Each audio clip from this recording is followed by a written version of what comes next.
Hello guys, welcome back to my YouTube channel and I hope कि आप लोग बढ़िया होंगे। और अभी जो नेपाल में प्रोटेस्ट चल रहा है उसके बारे में हम लोग बात करेंगे। जेनजी हैं, उन्होंने अपने सोशल मीडिया प्रोटेस्ट शुरू किया था और वो धीरे धीरे सोशल मीडिया बैन वाला जो प्रोटेस्ट था वो धीरे करप्शन के अगेंस्ट और फिर जो गवर्नमेंट की जो इकोनॉमिक पॉलिसीज हैं उसके अगेंस्ट पूरा टर्न हो गया है। नेपाल के बारे में पहले जान लेते तो नेपाल में एक तो इकोनॉमिक ग्रोथ बहुत स्लो है, अनएम्प्लॉयमेंट बहुत ज़्यादा है। और देखेंगे वहाँ पर तो जो नेपाल में बहुत जो यूथ है वो बहुत कम ही टिकता है ना, वो दूसरी कंट्रीज में माइग्रेट होते रहते हैं। तो ये सारे इश्यूज हैं, उसके अगेंस्ट देखेंगे तो वहाँ पर जो गवर्नमेंट जो पॉलिटिशियंस है उनके उनके जो बच्चे हैं बहुत ही लेविश लाइफस्टाइल जी रहे हैं और वो सोशल मीडिया पे पोस्ट करते रहते हैं, है ना, अपनी लग्जरी लाइफ दिखाते रहते हैं। तो ये सारी चीज़ें हैं। तो जो वहाँ के नेपाल के जो कुछ लोग थे उन्होंने फिर धीरे धीरे सोशल मीडिया पे इनके अगेंस्ट पोस्ट करने चालू कर दिए। तो वहाँ से शुरू हुआ धीरे धीरे, बट गवर्नमेंट ने ये नोटिस किया कि वहाँ के जो लोग हैं धीरे धीरे गवर्नमेंट के अगेंस्ट टर्न हो रहे हैं।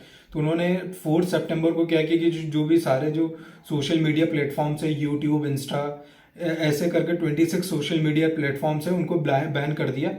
और उन्होंने रीज़न दिया कि गवर्नमेंट के रेगुलेशन से वो कंप्लाई नहीं कर रहे, पर वो इंटेंशन सबको पता था कि क्यों बैन किया है।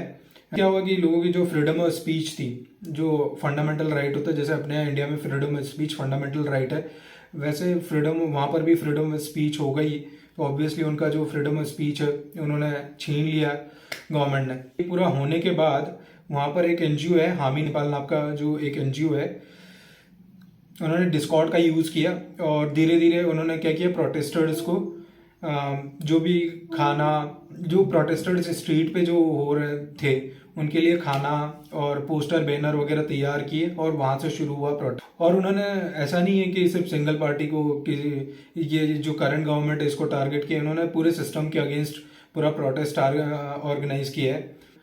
इसके बाद 8 सितंबर को आते हैं। तो 8 सितंबर को बहुत जो हज़ारों लोग जो नेपाल की डिफरेंट सिटीज़ हैं उसमें रोड पे आ गए और प्रोटेस्ट करना चालू कर दिया बहुत ही अग्रेसिव तरीके से। 8 सितंबर को इतना अग्रेसिव प्रोटेस्ट हुआ। ऑर्गेनाइज तो लोगों ने तो पीसफुल तरीके से ऑर्गेनाइज किया था, लेकिन पुलिस ने फायरिंग चालू कर दी और उसमें 19 लोग मारे गए। 19, उसमें एक 12 साल का बच्चा भी। सो ये सब होने के बाद जो वहाँ का होम मिनिस्टर है उन्होंने रिस्पॉन्सिबिलिटी ली और उन्होंने रिज़ाइन किया। और प्राइम मिनिस्टर ने भी अपने पोस्ट से स्टेप डाउन कर दिया था।